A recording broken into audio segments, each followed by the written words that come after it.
So continuing with the mental aspect, one thing to consider is kind of what you put yourself through when you let yourself be tempted by a particular thing. So let's say you've been having trouble with your weight gain, and so you're trying to reduce the amount of sweets that you eat and try to eat better snacks and so on. Well, when you get hungry and you're trying to decide whether or not you're going to have a cupcake or a fruit, well, you're in the grips of temptation at that moment, and you know that you shouldn't be having the cupcake, but obviously you're tempted by it, and so you can spend 10 minutes agonizing on that decision, uh, and when you're in the grips of that moment, it's actually very, very difficult to make the right decision because it's the most tempting thing is that cupcake.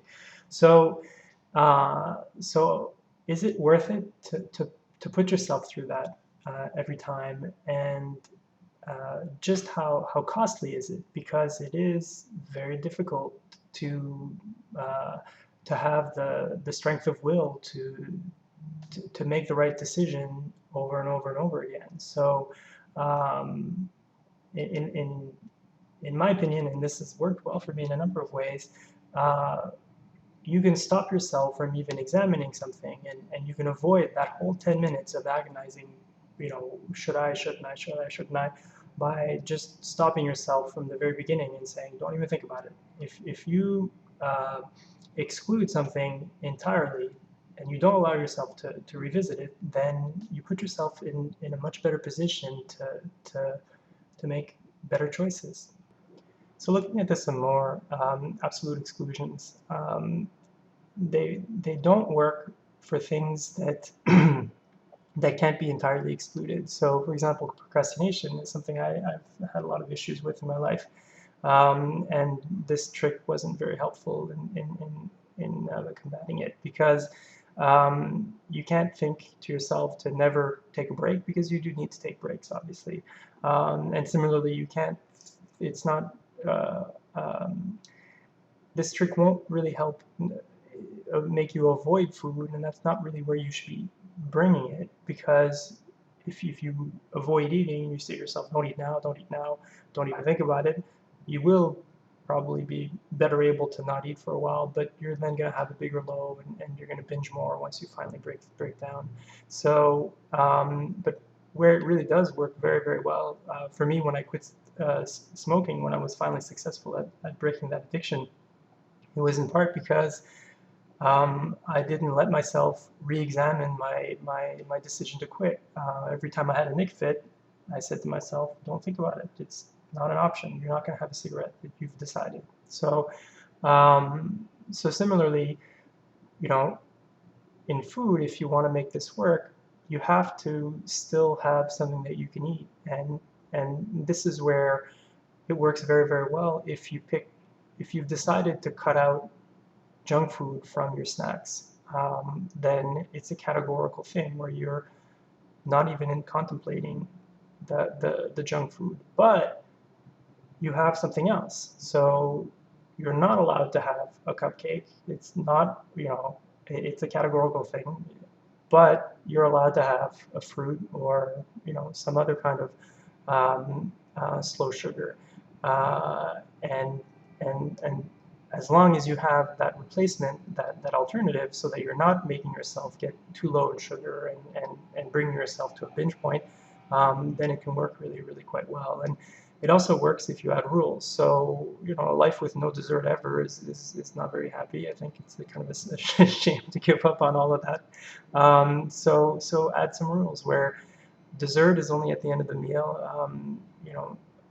My family, my immediate family is all slim, but growing up, the habit that we had was that dessert normally is a fruit. It's not a sweet type of thing, and we only had real desserts on Sunday and on birthdays and special occasions. So having that kind of rule, uh, gives you something to look forward to, but also helps you keep those as kind of special and rarer types of treats than they would be otherwise.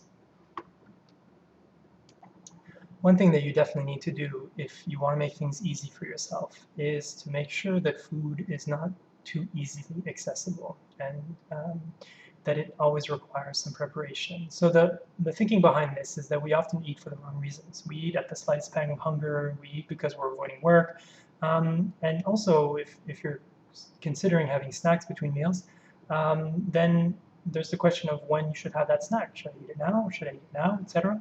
And so the trick here being to make the best of your laziness. So we often eat out of laziness.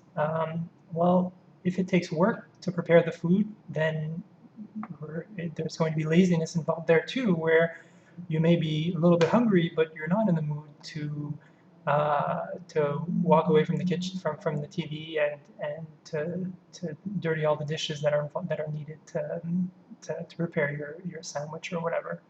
And so, and in particular, if you find that you're eating too much and that you're putting on weight, well, rather than focus on self-control and willpower, instead you could just focus on buying food that requires a little bit more work, and avoiding things that are too easy to eat, because then you're not denying yourself what you want. You're actually just kind of going with the flow. You're going with the flow of not really wanting to go through a big hassle, and therefore not eating.